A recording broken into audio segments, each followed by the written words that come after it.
Hindi magandang nagtatanim ng galit. Ikaw din mahihirapan.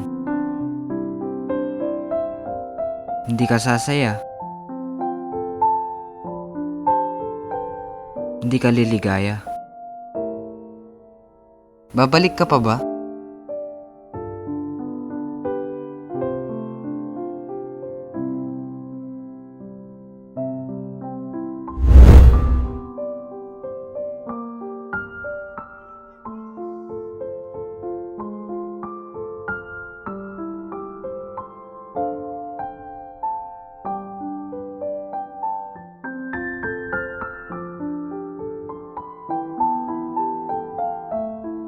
Oh, ito. May isa pang natira. Baka magutom ka sa biyahe. Thank you ha. Masarap pala to. Huwag kang mag-thank you. May bayad yan. Saka ko natatanggapin ang bayad mo. Pagbalik mo dito.